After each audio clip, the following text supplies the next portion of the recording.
હું આ જ ઇલાકામાં રહું છું, નવી સુંદરપુર ઇમામ ચોકમાં જ. સમીક્ષા પાણીની એટલી છે કે અઠવાડિયે 15 દિવસે એક વખત પાણી આવે છે અને નગરપાલિકામાં કાલે પણ અમે રજૂઆત કરવા ગયા હતા, અગાઉ પણ રજૂઆત કરી છે અને પાણીનો કોઈ સમય હોતો નથી. રાતના 11 વાગે છોડે, ક્યારેક 2 વાગે છોડે, કંઈ પાણીનો સમય હોતો નથી, કેટલા વાગે છોડે છે. એટલે અત્યારે અમારો રમઝાન મહિનો પણ ચાલી રહ્યો છે અને આગામી દિવસોમાં હિન્દુ સમાજના પણ તહેવારો આવી રહ્યા છે. રામનવમી છે, હનુમાન જયંતિ છે, આવા બધા તહેવારો આવી રહ્યા છે. ત્યારે પાણીની તકલીફ એટલી છે અત્યારે ગાંધીધામની અંદર કે બધી જગ્યાએ હાલત એવી છે, પાણી મળતું નથી જાય. અને આ વિસ્તારમાં તો બિલકુલ પાણી 10 દિવસે એક વખત પાણી આપવામાં આવે છે. મારું નામ શીતલ ચૌહાણ છે. અમે અહીંયા બજરંગબલી સોસાયટીમાં રહે છે અને 11A બજરંગબલી સોસાયટી અને ભારતનગર આખી ગલીમાં આ જો ગટર મિક્સ પાણી આ રીતના તમે એક એક ઘર ચેક કરી જાઓ, બધેના ઘરે આ જ પાણી આવે છે. પાછળથી ગટરની અને પાણીની 2 લાઈન મિક્સ થઈ છે. આજથી 2 વર્ષ સુધી 2 વર્ષ પહેલાથી આ પાણી ચાલુ થયું છે, હજી એનો કાંઈ નિકાલ નથી થયો અને 5 મહિનાથી તો આવ્યો. આ જોઈ શકો છો તમે, દરેકનું ઘર તમે ચેક કરી શકો છો આવીને કે આ પાણી આ જ છે. આ પાણી કેવી રીતના પીવાનું, અમારે વાપરવાનું કઈ રીતના, અમે બહુ હેરાન થઈ ગયા છે. તમે મહાનગરપાલિકા બની કે નગરપાલિકામાં કમ્પ્લેન કરી છે? નગરપાલિકામાં 2 વર્ષ પહેલા કમ્પ્લેન કરી, 2 વર્ષ પહેલા કરેલી છે અને આજે અમે 8 દિવસમાં 2 કે 3 વાર જઈએ છીએ ત્યાં કને ધક્કો ખાવા, પણ કાંઈ નિકાલ નથી થયો આનો. नमस्कार, मैं भरत गुप्ता, गांधीधाम शहर अध्यक्ष कांग्रेस का।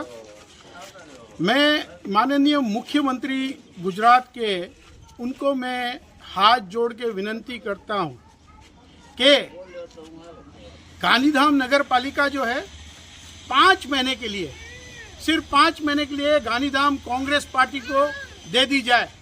जो 30 साल में काम नहीं कर पाए हो आप, वो हम करके दिखाएंगे। 5 महीना दे दीजिए, वापस हम आपको वापस दे देंगे। 5 महीना ये हमारा दावा है, हम नहीं करेंगे तो मैं मेरे पद से इस्तीफा दे दूंगा। मैं आपको बताना चाहूँगा, अधिकारी यहाँ सभी भ्रष्ट नहीं होते, कुछ अधिकारी अच्छे हैं। मैं बोलता हूँ गांधीधाम महानगर पालिका को बहुत अच्छे अधिकारी मिले हैं। गए 4 दिन मैं एक इलाका है मेघपर बोरेची करके, 4 दिन से मैं मेघपर बोरेची के समस्या को लेकर के पीछे पड़ा हुआ था, गटर लाइन को लेके। आज अभी 1 घंटे पहले 4 दिन के बाद आज वहां खुशहाली का माहौल है। जो 8 साल से गटर लाइन साफ नहीं हो पाई थी, हम खुद कांग्रेस पार्टी के सारे कार्यकर्ता 4 दिन से उस एरिया में लगे थे और अभी 1 घंटे पहले मेरे को फोन आया कि सारी की सारी लाइनें क्लियर हो गई है। प्रशासन को काम करना है तो कुछ भी काम कभी 24 घंटे में भी कर सकते हैं।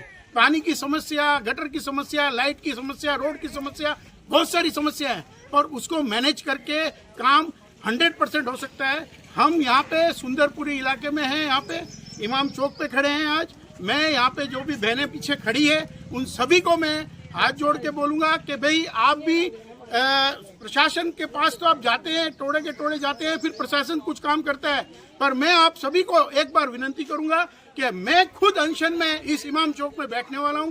बहनों को भी मैं खातरी दूंगा कि यहाँ पे पानी की समस्या हम दूर करने के लिए प्रशासन के पीछे पड़ेंगे।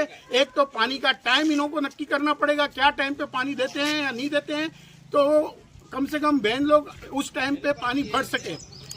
प्रशासन का कोई भी आदमी यहाँ कोई नहीं आता है और ना कोई भाजपा का काउंसलर आता है। सिर्फ और सिर्फ मोदी जी के नाम पे पैसा बनाए जा रहे हैं इस देश में। यहाँ पे गांधीधाम महानगर पालिका के अंदर खुलेआम भ्रष्टाचार हो रहा है। आने वाले कुछ दिनों पे मैं आपको बताने जाऊंगा, कुछ लाइनें यहाँ पे नहीं ढली है, पानी की लाइनें, वो वहाँ पे भी बुक्स के ऊपर पानी की लाइनें दिखा दी गई है और पैसे ले लिए गए हैं। शर्म आनी चाहिए गांधीधाम नगर पालिका को। हम कांग्रेस पार्टी वाले अब इस मुहिम के पीछे पड़ के हर एरिया के अंदर पानी, गटर, रोड, लाइट चालू करवाएंगे। थैंक यू, नमस्कार। भरत भाई, पानी की अभी गर्मी चालू हो रही है, पानी की समस्या है, तो आप नगर पालिका में अब आपने अपील भी की है कि पानी चालू कीजिए, उसके बाद क्या जवाब आया है? देखिए, गांधीधाम के अंदर 40 MLD पानी की जरूरत है। हम 2 दिन पहले कमिश्नर साहब को मिलने गए थे। अब वहां से जो भी सप्लाई हो रही है वो कम हो रही है, वो बोलते हैं। हमने बोला टप्पर डैम के अंदर अगर 40 MLD पानी है तो सप्लाई में कहाँ प्रॉब्लम है। अब वहाँ प्रॉब्लम उन्होंने कुछ बताई भी थी, कुछ मोटरें उन्होंने अपनी तरफ से लगाई गई है।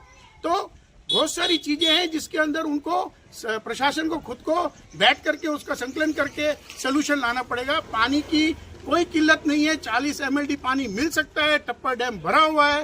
सिर्फ और सिर्फ सरकार को और प्रशासन को इसको संकलन मिलके हर एक एरिया की समस्या को दूर करने का एक प्लान बनाना चाहिए। सरकारी तंत्र सब काम करना चाहता है, ऐसा नहीं करना चाहता है, अच्छे अधिकारी है, पर यही भाजपा के लोग, कुछ लोग मिलके उनको काम भी नहीं करने देते हैं। तो मैं ये चाहूंगा कि आपकी अगर सत्ता है, सत्ता में रहनी रहो, पर कुछ काम करने दो अधिकारियों को भी। अगर चाहिए तो जरूरत हम कांग्रेस पार्टी भी आएंगे। नमस्कार।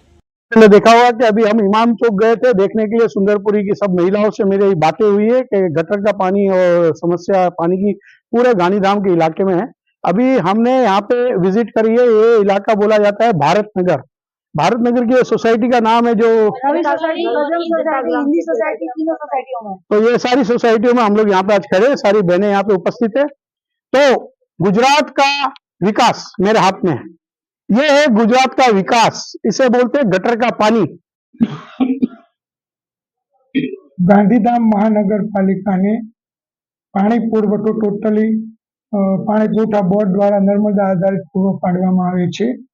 મહાનગરપાલિકા જ્યારે નગરપાલિકા હતી ત્યારથી પોતાનો કોઈ પાણીનો સ્ત્રોત નથી, એટલે ઉપરથી જે રીતે પાણી સપ્લાય થાય છે તે રીતે આપણે વારા પ્રમાણે પાણી વિતરણ કરીએ છીએ, બરાબર. અને આપણી જરૂરિયાત ડેઈલી 40 MLD ની હોય છે, પરંતુ વારંવાર પાણી પુરવઠા બોર્ડનું અથવા ઇલેક્ટ્રિસિટી બોર્ડનું કંઈ પણ ટેપિંગ કે એવું આવી જાય એટલે આપણને જથ્થો મળવામાં જે પૂરો 40 MLD મળવો જોઈએ એ મળતો નથી, જેને લીધે આપણા જે વારા 3 દિવસના હોય છે બ્રેક થાય છે. ફેબ્રુઆરી આખા માર્ચ મહિનામાં છેલ્લા 3-4 દિવસથી કે થોડુંક પાણી 38-39 MLD આવ્યું છે, તો 3-4 દિવસથી સમસ્યાઓ હળવી થાય છે. જ્યાં સુધી આ ઉપરના તમામ ડિપાર્ટમેન્ટો સંકલન કરી અને આ તેમાં પ્રયત્ન ચાલુ છે, પાણી પૂરું પાડે તો મહાનગરપાલિકા દ્વારા પાણી વિતરણ કરવામાં કોઈ મુશ્કેલી થતી નથી. અને હવે અમે આગામી યોજનાઓમાં જ્યારે મહાનગરપાલિકા બન્યા હજી 2 મહિના જાય, હજી ટેકનિકલ સ્ટાફ ઉપરાંત એની માટેના તજજ્ઞો છે એની નિમણૂકની કાર્યવાહી ચાલુ છે. અને આગામી વર્ષમાં અમે પોતાના સ્ત્રોત ઊભા થાય તેવા પ્રયત્નો પણ કરી રહ્યા છીએ. બીજા શિયાળી ડેમ આપણામાં ઇન્વોલ્વ થયો છે, કદાચ એની યોજના જો સરકારમાં મંજૂર થાય તો એ માટે પ્રોજેક્ટ મૂકવાના છીએ, તો જેથી આપણે ટોટલી નર્મદા ઉપર પાણી આધારિત છે એ સમય પણ એની માટે જે મહાનગરપાલિકા બન્યા પછી જે સમય મળવો જોઈએ એ સમય થતા વર્ષમાં આ સમસ્યા હળવી થાય એવો અમારો પ્રયત્ન પૂરેપૂરો છે. બીજું, જ્યારે જ્યારે મુશ્કેલી પડે તો વર્ષામાંથી અમે એક્સ્ટ્રા મોટર રાખીએ છીએ. હવે કે જો એ લોકોની મોટર ચાલુ ન હોય તો આપણે મોટર ચાલુ કરીને પણ સપ્લાય ઉપાડીએ છીએ, પણ ઉપરથી જ્યારે જથ્થો જ ના આવે તો આપણે કઈ રીતે કરી શકીએ. સર, અમુક વિસ્તારોમાં ગટર મિશ્રિત પાણી પણ આવે છે, એ વિશે જણાવો ને. હા, ગટર મિશ્રિત પાણીની ફરિયાદો છે. હવે તમે જાણો છો ગાંધીધામ નગરપાલિકામાં જે મૂળ ભૂગર્ભ ગટર યોજના લગભગ 60-65 વર્ષ જૂની છે, બરાબર. એટલે અને ત્યાં એના લીકેજ થતા હોય અથવા કોઈ પાણીના લાઈન લીકેજ થઈ હોય, ગટરનો ઝાકળ થતું હોય, જ્યારે જ્યારે ફરિયાદ મળે ત્યારે વૈકલ્પિક વ્યવસ્થામાં તે વિસ્તારમાં પાણીના ટેન્કરની વ્યવસ્થા કરીએ છીએ. અને લાઈન રિપેરિંગ અથવા તમે જાણો છો કે પબ્લિકના દબાણો પણ એટલા બધા છે, ગટરો પર જ દબાણો કર્યા છે વર્ષોથી, કે જ્યાં માણસોને સાફ કરવા માટે કોકની દુકાનની પાસે કોકના ફળિયામાં જવું પડે છે. એટલે હવે અમે એ પણ ઝુંબેશ રૂપિયા ચાલુ કરવાના છીએ. અને હવે જે નામદાર સરકારની ગાઈડલાઈન છે તે મુજબ આવા પણ સર્વે કરી, કારણ કે ગટર સાફ કરવા માટે કોકની દુકાનમાં પાછળ જવું પડે, તો પબ્લિકની પણ જવાબદારી ખરી ને ભાઈ, કે પોતે જોવું તો જોઈએ કે આમ ગટર છે તો ગટર પર દબાણ ન કરાય. આ વર્ષો જૂનું 60 વર્ષ જૂની સમસ્યા છે, અને મહાનગરપાલિકા બન્યા પછી આ ક્રમશઃ તમામનો ઉકેલ કરવા માટે અમે પ્રયત્ન શરૂ કર્યા છે. એમાં સફળતા મળતા કેટલો સમય થાય આપણે જોઈએ.